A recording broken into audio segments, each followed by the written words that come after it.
Les lettres de Pierre ne viennent pas de la terre. Elles furent dictées par un fils qui n'était plus de ce monde, au cœur de sa mère qui y demeurait encore. Tout leur enseignement pourrait se résumer dans cette phrase de l'une d'elles: la mort ne brise rien, ni l'amour, ni la vie. Cela, nous le savons en principe. Nous le savons depuis le Christ, depuis les grands inspirés qui l'ont précédé ou suivi. Mais il fallait rafraîchir nos mémoires.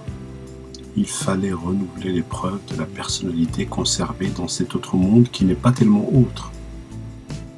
Mais qui était Pierre Monnier? Un officier de 23 ans qui tomba le 8 janvier 1915, donc durant la guerre de 14, sur le front d'Argonne. Un fils unique dont la disparition fut un drame qui, pour s'être joué 1 500 000 fois, n'en fut pas moins déchirant, atroce, unique. On imagine le chagrin de sa mère, qui fut à la mesure du bonheur détruit, c'est-à-dire sans mesure. Un enfant qui meurt, c'est la fin du monde. Cela peut être aussi la fin de Dieu. Mais tel ne fut pas le cas de Madame Monnier. Sa foi ne fut pas entamée. Mais dans son orthodoxie protestante, trop stricte, elle ne croyait qu'à la résurrection du dernier jour.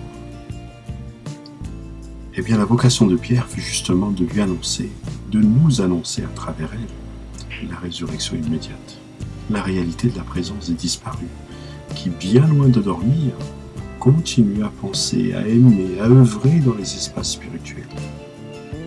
Ce chagrin cessa quelque temps après la mort de Pierre, lorsque Madame Monnier entendit très distinctement la voix de son fils qui l'appelait par 3 fois. Elle demanda bouleversée: « C'est toi, Pierre ?» ?»« Mais oui, maman, ne crains rien. Je suis vivant. » Puis la voix de Pierre se tut.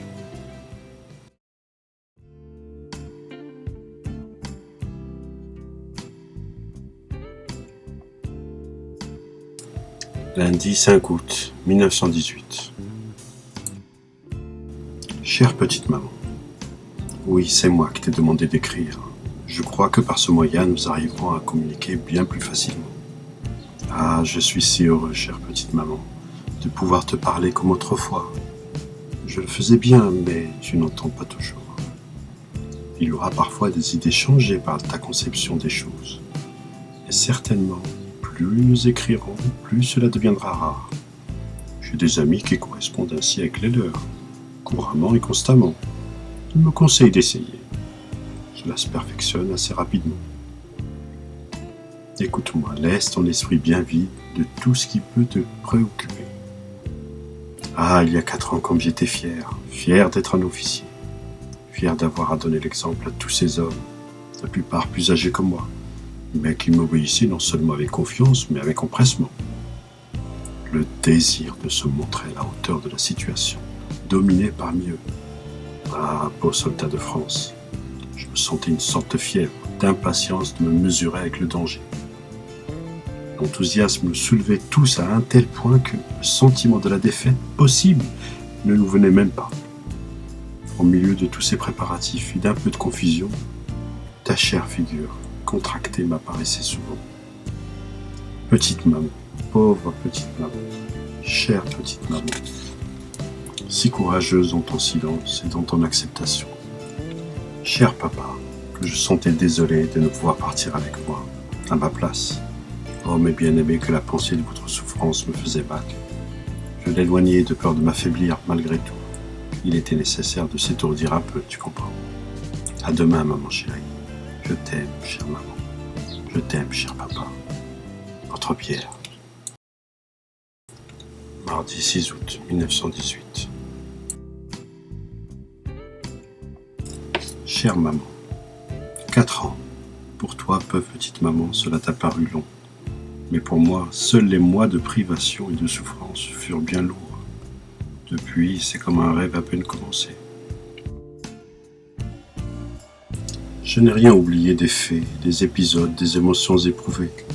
Tout cela est comme le souvenir d'un voyage, plein d'événements, de désagréments dont on s'amuse ensuite, d'émotions qui restent, poignantes ou magnifiques.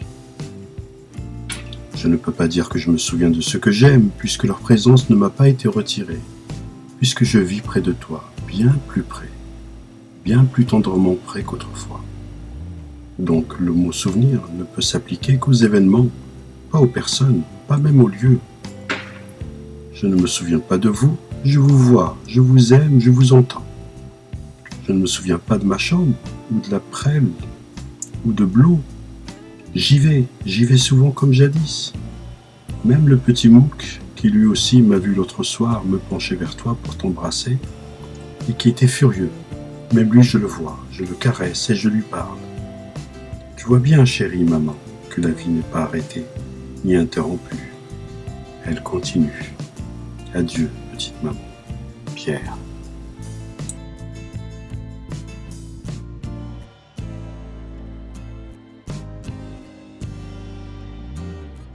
Mercredi 7 août 1918. Maman chérie, dis-toi bien que vous êtes entre les mains de Dieu, et que rien n'arrive sans sa volonté. C'est lui qui fait descendre au sépulcre et qui en fait remonter. Regarde au chapitre 1 de Samuel 2, 6, et tout est là. N'ayez pas peur de la mort. Elle a des bras maternels, elle n'est pas cruelle si l'on s'abandonne à elle. Pauvre petite maman, sois vaillante, courage. J'étais près de toi tout à l'heure, quand tu cherchais sur la carte le nom des villages où j'ai cantonné il y a 4 ans. Que ces noms m'ont rappelé des heures d'attente, d'espoir, de déception, mais aussi de confiance inaltérable. Il y aura encore de ces heures noires, certainement. Il ne peut en être autrement. Mais cette confiance de premier jour, conserve-la fidèlement dans ton cœur, patiemment, puisque tu peux l'appuyer sur la certitude de la justice de Dieu. Allons, prions ensemble maintenant. Je serai près de toi, ma main sur la tienne. Que Dieu nous entende, chère maman, ton Pierrot qui t'embrasse.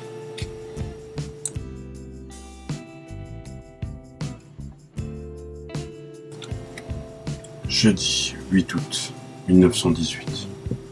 Chère maman, je suis content que tu aies retrouvé la petite coccinelle, puisque tu étais triste de l'avoir perdue.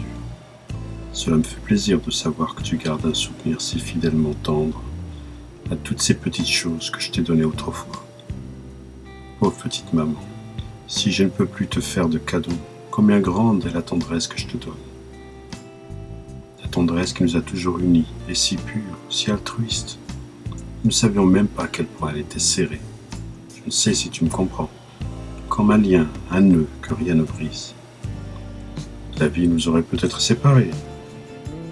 La mort nous unit plus intimement que jamais.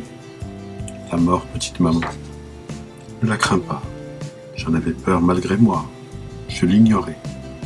C'était un visage inconnu que je me représentais voilé de sang. Oui, j'en avais peur. Et quand elle est venue, elle avait un clair visage qui ressemblait au tien. Je me suis endormi dans ses bras. Elle me consolait avec une voix qui avait les inflexions de la tienne. N'était-ce pas la tienne, ô chère maman, vers qui se tendait toute la tendresse de ma pensée? Tout cela n'a duré que quelques instants. Pas le temps d'avoir peur, je t'assure. Le sentiment de la responsabilité, les décisions à prendre, la volonté de défendre mon poste, quoi qu'il puisse arriver. Puis un grand choc dans la poitrine et dans la tête, comme un coup de poing, qui m'aurait empêché de respirer, et non pas de crier mes ordres à mes hommes.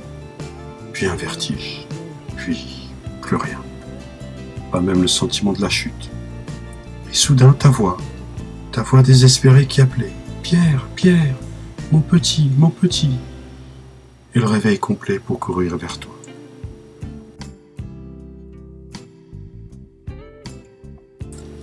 Pauvre petite maman, j'étais là près de toi et de mon pauvre papa, cherchant à te consoler, et nous pouvons arriver à te faire comprendre que j'étais près de toi. Puis Granny est venue, et nous avons prié pour vous. Mais quand tu t'es apaisé, je me suis rendormi.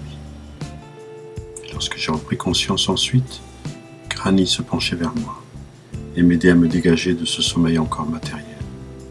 Depuis, maman chérie, nous t'avons constamment entouré. Ne crains rien. Prie, prie, prie, ton Pierre.